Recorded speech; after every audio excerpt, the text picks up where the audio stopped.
Welcome, everyone, to the SoCal Car Scene Podcast, the exclusive place for the coverage of car culture in Southern California and the personalities that drive it. Speaking of personalities, I'm your host, Dean Marash, and guess what? I'm here with my co-host and executive producer and director of the show, Big J Marash. Hey, what's going on? Big J in the house. Hey, Jay, are we still going by Big J? I guess that's a key question. I mean, you know, off and on with Big J is still very much big, so yeah, I guess we can still go with Big J. Okay, all right. Yeah, I love that name, Big J. Hey, today is a very, very special day in the SoCal Car Scene Podcast history. Guess what we're doing today? We're celebrating our one-year anniversary, thanks to all your wonderful listeners and watchers out there. Wow, that's a big deal, Jay. Right? Oh, wow. We've been married for 1 year. We made it. No crying. There is no crying in podcast. We made it. Hey, have you ever heard that? You didn't get me any gifts, Jay, son have of you a ever heard bitch. that? There's no crying in podcasting? Well, tell that to all the celebrities that get on podcasts and give all those juicy details. Oh, you think that's what causes the breakups? Yeah. I thought that was basketball practice on the Lakers. Well, I think that's all the Jenners whenever they get on the Kardashians whenever they get on the podcast. Yeah, I thought it was their shout out, real shout world out. television. Ooh, Hopefully sorry, Kardashians are listening here. Hey, erase. Hey, the other thing that's really exciting that we're going to do today, which is just everybody loves current car trends. This is going to be episode number 3, so this is going to be a hybrid show. Very exciting stuff, Jay. You know everybody loves current car trends. Oh my God, the reviews are in, Jay. You should see them. Haven't you seen them? You're such a natural used car salesman. Everybody loves this car. Oh my God, people, what a great day it is. But anyway, we are celebrating our 1-year anniversary of doing this podcast, Jay. It's remarkable. For me, one of the things that really excite me is just getting to know our guests. The rich diversity of our guests. One of our last one that really just blew my mind was Sean Lee.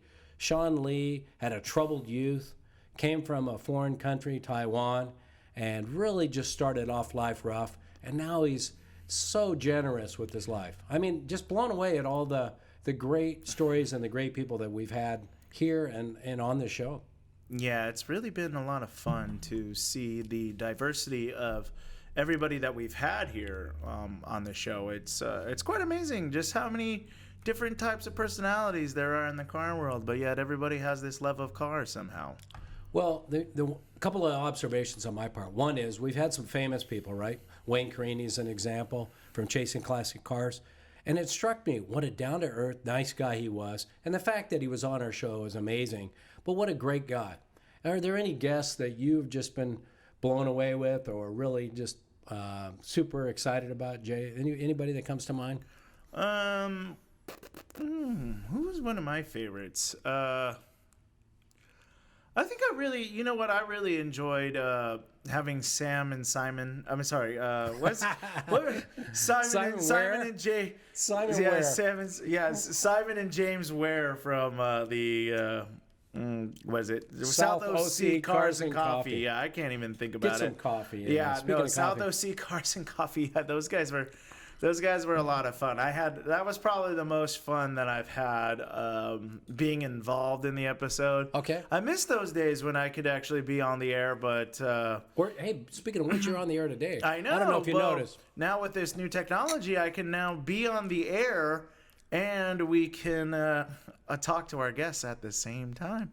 So it'd be pretty cool. Big J is coming back. We needed some comedy on this show. He's back, people. He didn't think my comedy was very good, but let me tell you, I'm sharpening it, so he better bring his A game. I'm telling you that right now. I know. He went to an improv class. I can't believe it. We had a blast, people. Hey, another guest, a couple of guests that struck me as just tremendous fun. I enjoyed the hell out of it.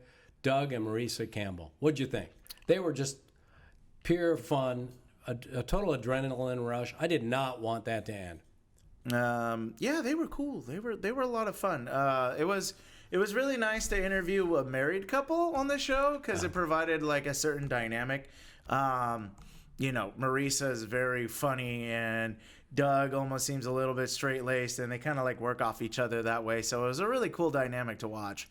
Yeah, but did you notice that one thing about Doug? He's got that really sharp tongue, that wit that's a little bit, crazy. and Marisa reels him in. It's pretty funny. I love to see the dynamic. They do have good chemistry together. They do, don't they? They do. So let's get couples on more often, Jay. Let's get power couples in the booth. You know, we had Muffy Bennett on. She was awesome. Great person in the car collecting industry. Certainly big name in you know, all the stuff that's going on in, you know, this industry. But in particular, I think we should have had her husband on the show because he could have brought his hair, and, you know, his hair is epic. So does he still have that hair? He does. He still has his hair. Oh. Yeah. Well, maybe. But Muffy in auctions and Muffy in car collecting, and I don't know, she was great too, but she was so sweet Yeah, we to did us. 2 episodes with her. Poor thing. Technically. We put her through 2 episodes because it was our first Zoom. And I totally blew the Zoom, guys. So that's my fault. Yeah, so right. Did you replace the battery on your laptop yet? I did. Good news, people. The battery on the laptop's been replaced. Hey, and speaking of technology, Jay, that's one of the things that's really evolved on this show is our technology. We started off with just audio inside a dingy little office over in the other building. Now look at what we've got going here. Tell the people what we're doing. What's different? Well, everything's really different. It almost feels like something changes every episode. There's lighting, there's cameras, there's new editing things. Now we're able to do this project. We just bought a ATEM Mini, which is a fantastic device if you're looking to do like live interviews and roundtable shows and, you know, stuff with your church and being able to live stream. It's really helped out a lot, and it allows me to save a lot of time in the editing bay. I really love this little thing. It really helps out a lot. I really don't even have to edit the video. But, you know, it provides a different challenge, too, because now that we have all this different technology, we have to, like, oh, the settings weren't right. And we had audio issues. We're actually re-recording this podcast that we originally published. So, you know, sorry about that. We just... there's a little setting that was like, well, your audio is getting compressed, and we're like, oh, great, that's fantastic. But you know, that's the challenge, I think, of taking every time we take it to the next level.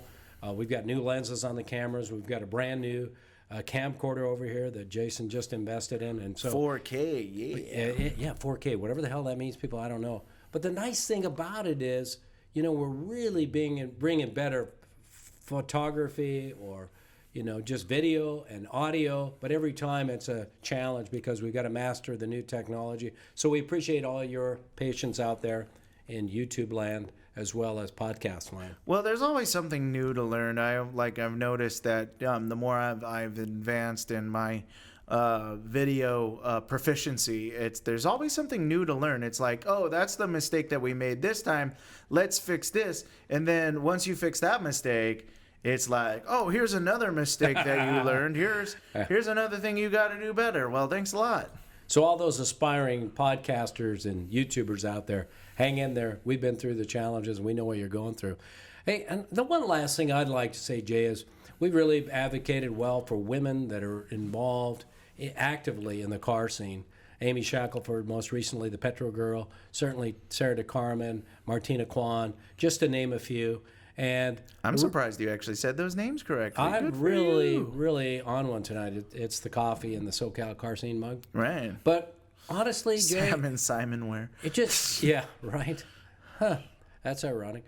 But quite frankly, I really enjoy the fact that we can advocate for women in the car world, and we've got a platform, and I really enjoy it, and hopefully they appreciate it. I know they do.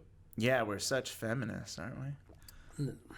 Jay, that's a very serious comment on my part. No, I know. No, I'm being serious. You know, like I'm saying is that it's just like, you know, in a way, it's kind of an interesting thing to talk about because it's just like, well, okay, as men, we, you know, I don't want to be like sound pandering or anything like that, and I'm proud of the work that we've done as far as like representing women here, and so I think. I bring that up as a joke because it's just like at the same time, like we're providing that access, but I don't think that's necessarily what we're like all about No, over it's here, not. and I don't think that's like necessarily what we're just trying to be, or like at least as far as like our authenticity is concerned. You know what I'm saying? I do, but we've got a platform. It's not just for that. It's a platform for all car people that are actively involved. But when we get a chance to tell, it's for everybody. when we get a chance to tell a story about folks that are taking tremendous risk. I think about Martina Kwan and starting her racing school as an example, or Lorena Esposito coming back and going to work for her father at her Porsche factory at the Porsche body and paint shop. To me, those are people that are taking great risk, and I applaud them, and I'm just thankful we got a platform. We got people that are so excited to participate with us. Oh yeah, absolutely, and that's what's the best part about it is the diversity of the people that we have had on the show. Yeah. It's probably one of the best parts. It's like I said, it's amazing to me. So many different walks of life, so many different ethnic backgrounds, so many different stories, so many different businesses have been on the show, but they all kind of like encapsulate into this car culture. Yeah, and I think most of them. We were talking to one of our customers tonight. Final comment for me is how nice they all are. Clint is one of our customers down here, and he drives this fabulous Woody. And he was just saying how nice car people are. And I think in general he's right. When I think back about the 40 plus shows we've done for over a year now, 30 plus shows with video on YouTube. All of these people are incredibly nice. Some of them are very famous, but there's no pretense. They seem to appreciate the opportunity to share with us their stories.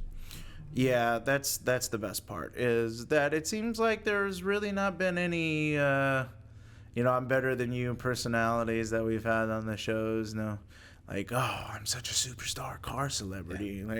No, everybody's really down to earth. That's the best part. Like Troy from Hollywood Hot Rod, he was incredible. Just like you said, down to earth. Just great stories and so accomplished. Yeah, it was like Wayne Carini was just like a regular guy. He was, wasn't he? Yeah, he really was. He was just total run-of-the-mill. Kind of reminded me of Clint a little bit that we were talking to today. Yeah. I was like, oh, yeah, it's like talking to Clint. Hey, and speaking of futures, Jay's going to be working on our new series coming up. Why don't you tell them a little bit about Behind the Iron, it's called, actually. Yeah, Behind the Iron. Behind the Iron. Actually, that's going to have Clint and his Woody. We're going to start telling some human interest stories about people with cars and what those cars mean to them, and the story about how they came to acquire or build those cars, and just the whole human experience about being in the car. Because for me, it's not just about the cars, it's about the people behind them, and I think that's what we do here at the SoCal Car Scene. So we're planning on giving you that more content, and we will also be getting back to Car of the Week. We've had a lot of different technical things to figure out here at the SoCal Car Scene podcast. And we're also going to be covering some more events and some different stuff now that I've gotten this new equipment. So stay tuned. There's going to be a lot of great stuff. A lot of exciting stuff, people. So we're really committed to the content and the quality of the content. And Jason's doing a hell of a job. So we're Jay, so committed. We are so committed. So, hey, do we want to jump into current car trends? Episode number 3. Are we ready to wrap on our anniversary show? Hey, one last thing on the anniversary show. We've been doing this for a year, and a big shout out goes to you, the people that are watching and listening. That's all we can say is thank you for being such a great audience, and keep coming back and subscribing, following, and listening. Yeah, thanks. We can't do it without you, as they say. Yeah, that's true. There is no show without the audience. Hey, so let's do it, Jay. Let's launch into current car trends. Number 3.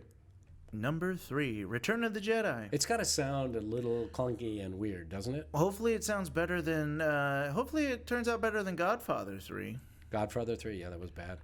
So, Jay, I've got a couple of topics I want to talk about and touch on, and you probably have the same.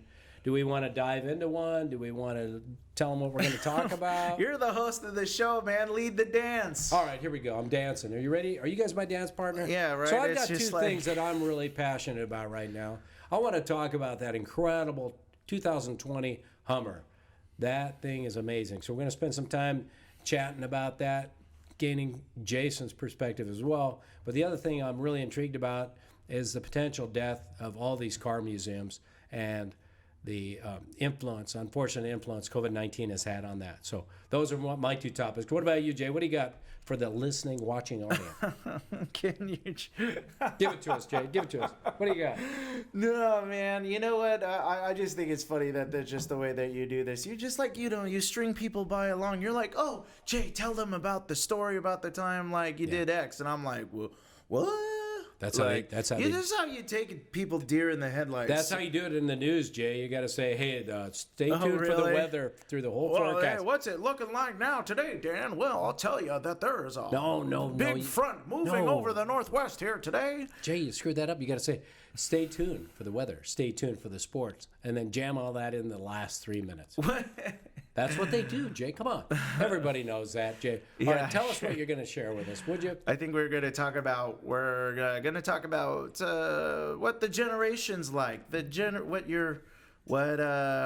It's actually surprising out there that Haggerty reveals that Gen Z and millennials both have great interest in car culture, despite what the boomers have believed to be true, whether that we like cars or not. Well, the truth of the matter is we like cars. I'll hold my commentary for now. First thing I want to talk about is the 2020 Hummer. $110,000 buys you an electric Hummer, 1,000 horsepower, the ability to over 300, somewhere around 350 miles on a charge, which is phenomenal. It's better than my car. Better than Jason's car. He's now electrified, people, so beware. Half electrified, okay? Yeah, just hybrid he's electrified. He's fusioned. Ford Fusion Titanium. But, I couldn't be more excited about a car that I thought was dead. I really thought the Hummer brand had been sold to Chinese investors and nothing was ever going to happen. And, man, they roll out something really cool. So my impressions are, love it, absolutely love it, can't wait to see more of it. Jay, thoughts about the new Hummer? Well, it's a better export from China than the coronavirus, I'll tell you that. Jason, where'd you get your information? That didn't come from China. That's from the Donald himself, from China. China. Did Melania say that it came from China? The China virus.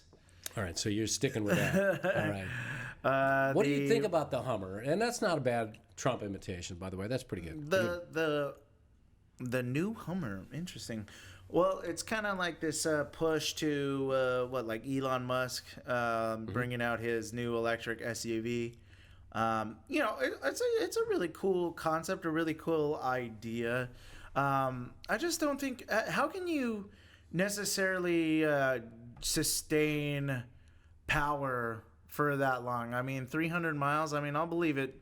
350 miles, I'll believe it when I see it. Well, the thing is a tank, Jay. I mean, if we look at the size of that Hummer, it appears to be extraordinarily large. So what I'm guessing is there's going to be a crap load of batteries in the bottom of that thing, and it may weigh a ton. But maybe that's the secret sauce. I'm not quite sure.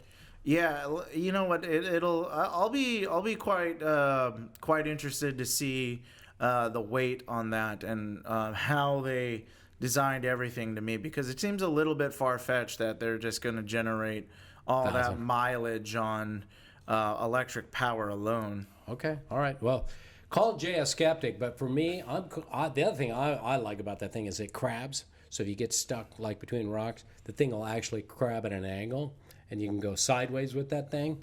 So to me, that's really cool, and I want to see more about that Hummer crabbing, if you know what I mean. Oh, yeah, that's pretty cool. Is there video out of that? There is, yeah. Well, I don't know if it's the actual car itself. Maybe they're talking about what it's supposed to do as opposed to what it's going to do. So, Jay, but you've become this, modern man now that you've got yourself a hybrid. So are you all in on this electric car stuff and joining the bandwagon, or what's your position? Well, it seems like Governor Newsom is not giving us a choice, does he? What is it? We're gonna have to get away from gas-powered vehicles by 2035 or something like that? Yeah. Oh, sure. That's gonna happen. There won't be any more gas cars around here. But are you an enthusiast? But the taxes will still stay the same, if not get bigger. Hey, speaking of your generation, I think your generation is much more into electric cars and, you know, and much more enthusiastic. I see you guys modifying a lot of cars, ripping out mechanical engines and throwing in electric goodies. Is that something you'd consider? Yeah, yeah. I think that it's a huge technology gap, though. You got to really know what you're doing today. Yeah. You can't just poke at it like your generation did. Yeah. Okay. Yeah. So not everybody's an Elon Musk, is what you're saying. No, I don't think so. I think that it's hard to customize cars these days. You got to really love cars in order to really upgrade your car by yourself. Yeah. For me, I'd rather just pay someone to do it. All right. Well, Jay's he's all in on this electric, but he's a little skeptical. My skepticism is definitely, there's a degree of healthy skepticism as well. Jay, let's talk about your generation and my generation. You brought that up. Let's start that fight right now. People want to know where we stand on this crap. Let's go. Oh, well, a recent study by Haggerty actually revealed that Millennials and Gen Z are now leading the way on car interest and expressing interest on wanting to own a classic car or, well, a collector car, if we're going to use the term correctly.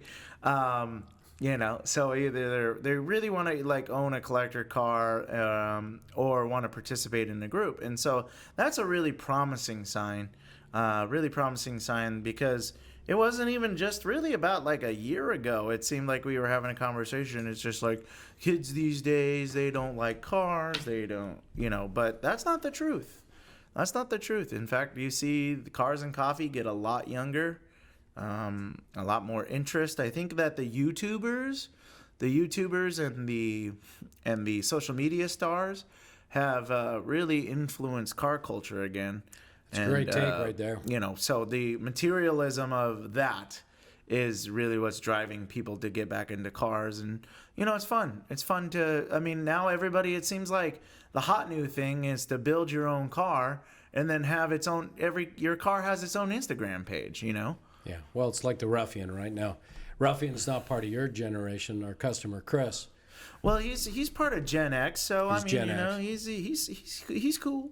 So we've got a great customer, and he's built a car, the Ruffian, and it's very famous. I'll get the book. Oh, he's getting the build book. He's getting the book. The Ruffian. Oh, yeah. Stop by in our SoCal Classic Car studio, and you can pick one up for $10. What, $15? How many? Yeah, $10. We'll give it to you for 10.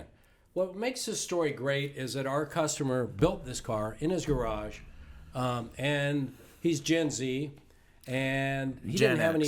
He's Gen X, whatever. Yeah, no one wants to be associated with Gen Z. So, would they want to be associated with his boomers, though? But anyway, yeah, Gen Z and boomers, you guys both want to just be avoided because you guys just take such extreme views on things. But to Jason's point, here's a guy that doesn't have any experience building cars. He's not necessarily a hot rodder or anything like that, but all of a sudden he has the time and the passion to go do something. And I think there's things out there that are available to people now that weren't.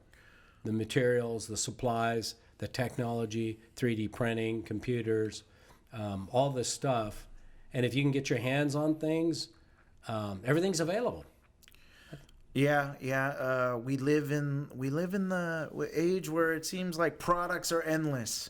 There's a product for everything. So what are you into, Jay? If since your Gen's into cars, according to this article you discovered, what's your swim lane? Do you have one? Are you a JDM guy, or are you into Broncos? I mean, do you have a area of cars you're focused on? No, I don't say. I like what I like. I have an eclectic taste. It's kind of like my music taste. They come and they go. I like Porsche. I like JDM. I like Mazdas more than any other JDM brand. Mazdas are where it's at. Supras don't really do it for me. I could care less. But I really like the RX-7. Those were really cool. I like the Nissans. I like Datsuns, 240s, 280Zs. Those are really cool. Let's see here. I also, yeah, I love Bronco trucks. I grew up driving a Bronco. I love Broncos, and yeah, so I mean, it all changes, but I don't know. Whatever's cool is cool, I guess. I think what happened is the old guys like myself and people in my generation, Jay, we were so worried that your generation didn't know how to turn a wrench that we thought that because you didn't, show much interest in the stupid car projects that we had, or maybe these cars are computer generated now, or shall I say, computer operated and computer monitored. You can't really work on cars today. That was going to prohibit people in future generations from owning and wanting to build cars. It hasn't. I think what Jay's point that's really valid is they don't have to stick to the new technology. They can rip all that stuff out and put whatever tech they want in. Yeah, and that's the most important thing is customization. Yeah. Well, like look is cool. I mean, it's kind of like the hot rods. Everybody loves muscle cars, Yeah. but nobody cares about originality of performance unless like it's a truly collectible thing. Okay, right. Now, I think that your generation is full of the purist and is like, why did you take apart that car? Well, it's just like, no, man, like I can make this car what it was supposed to be.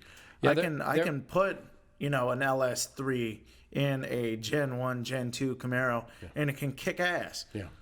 Well, I think what happened, there was a time when all this nut bolt frame off restoration thing was happening, and that drove the market. But that's kind of out of the market now, thankfully, because it's very expensive, and the cars don't handle well. They're not safe. So I'm so happy to see this resto-mod phase really pick back up. All right, Jay, I hate to say it, but I agreed with you on that topic. It's kind of rare that happens. Yeah, that you agree with me in anything. That's interesting. Right. Yeah, that's a whole nother topic, people. But so great stuff, and I'm so excited to hear that. And I wonder if what you guys are doing is akin to what old people, even generation before me did when they made hot rods.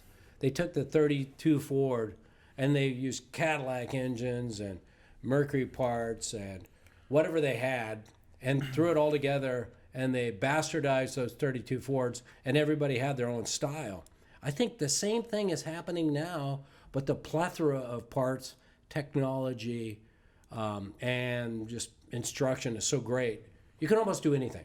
Yep, that's true. There's no limit. Yeah, I think your generation is really one of the purists. I don't know where that necessarily came from, where it's just like there used to be this whole love for customization for hot rodding and everything like that, and then it's just like, well, there's some people that are just like, oh, you can't take apart that car. Oh my gosh. Yeah.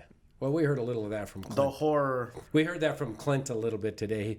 He builds this beautiful 40 Woody, and it's pretty customized, and he was so freaked out and worried about what people will say.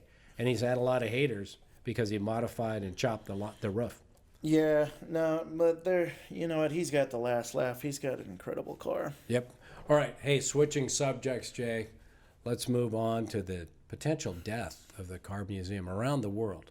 So I've read up a lot of articles, and there's been a lot of museums that unfortunately are being closed forever. The collections are liquidated. We've got some really great collections around here to, really just protect, whether it's Marconi Museum down here in Tustin. We've got the Peterson in L.A., the Driving Museum up in L.A., and there's many others, to think about. And so many of the, I think these key museums are still going to find a way to protect themselves, but COVID-19 seems to have been kind of the last hurrah for a lot of these. Down for 6 months, some are still down. Do you think the car museum is something that's going away? I guess I'm afraid that it may not survive. Yeah, I mean, I don't know. It just seems like it would just go the way of everything that is going here in the COVID situation. How are people driving attendance? How can people come to it unless it survives? I think it all depends on the type of museum. Kind of like I don't know, smaller museums are probably going to go away. The Peterson Museum will be fine because there's too many rich supporters of that. So donors museum. are key, like Yeah, a sure. like a big art museum. Donors Yeah, are key. exactly. Yeah. So that I think Peterson's going to be fine, and yeah, unfortunately, well, it's just the way that it is this year. Yeah, it's been tough. Hey, so one thing we talked about a lot with one of our guests, Amy, was the notion of virtual museums. And so many have tried, and Amy had a strong take that it wasn't the same. That going, even virtual car shows, it wasn't the same. And Nope. so I know Peterson has put in a lot of work on that to keep the interest. My personal reaction is it's great to have some content out there. I appreciated the content. I looked at some of the content, but didn't compare it to the going to the Peterson experience. What's your take, Jay? Yeah, it's kind of like when I was trying to quit smoking. People are like, "Hey, well, why don't you just vape?" And it's just like, "No, man. Like, you know what? Vaping is kind of it's not the same thing. It just isn't. It's not as good as smoking a real cigarette." And I think that's the same thing. Is that it's just like there's the real thing, and then there's just this, I don't know, virtual copy of it, and it's just not the same. You can't see it, you can't touch it. It's just, I don't know. There's something about being in person that cars are, it's something about being in person that makes cars very special. Yeah, I just worry that, someday we'll, instead of having zoos, we'll have videos of the zoo animals, and everything will be virtual. Zoos will go away, kind of like elephants. Well, if PETA has their way, yeah, for sure. but No more zoos. No more zoos. And so how will people experience cars if car museums can't survive? I guess I worry about that because I mean, a car museum's really that important. I mean, honestly, I've never been to a car museum, and I really don't care to go to. The LeMay Museum up in Tacoma, we've still got to get there. No, the don't. Peterson's amazing. Who cares, man? Like, it's just like I got a car museum here in the shop, and I got a car museum whenever I go to South OC Cars and Coffee. I mean, you know what? It's really sad if the car museums dies, but are they really that important? It's like art museums, Jay. They're for cars. Cars are art, and so people are there to see the art. I can go see the art on the weekend, or a day during the week, or some holiday car show. Now we're finally getting somewhere in this show. Jay, keep in mind, not everybody lives in sunny California, man. For 6, 7, 8 months of the year, they're in crappy weather, and they're, these, museums. But, the museums also hold priceless collectibles that people can't see anywhere else. These Duesenbergs.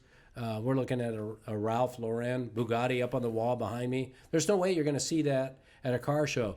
So somewhere, the rarest of the rare, the elite of the elite cars have got to be safeguarded, collected, and made available for us car crazy people. Yeah.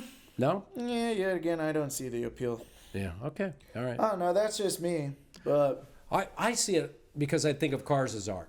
And sure, I think, but there's only one place where you can go to see art. There's only one place you can really go to see fine art, and that's in a gallery or a museum. Well, a lot of people have that stuff at their homes too, but we don't get invited. I've noticed that. Why is that? Yeah, but like I said, it's just like people still bring nice cars out to car shows. It's just like, I don't know, it satisfies me. All right. So Jay's not worried. I'm totally freaked out about it. Well, hey, that's a wrap, everybody. Thanks so much for being a wonderful guest and stopping in, checking in, listening, watching to the SoCal car scene. As you know, you can see this episode on all your favorite podcast channels. And most importantly, go see and watch this show on YouTube on the SoCal car scene. All separate words, very important. And of course, we've got a Facebook account. And don't forget, we just really appreciate all your patronage. And thanks again for hanging in there with us throughout the year. And we're going to bring some great content moving forward throughout the year. And thanks, Jay. You're a great director and co-host. Thanks a lot. I appreciate it. Yeah, you are amazing. All right. And that's a wrap. That's a wrap. All right. Thank you so much. We really appreciate it. It's awesome to be here.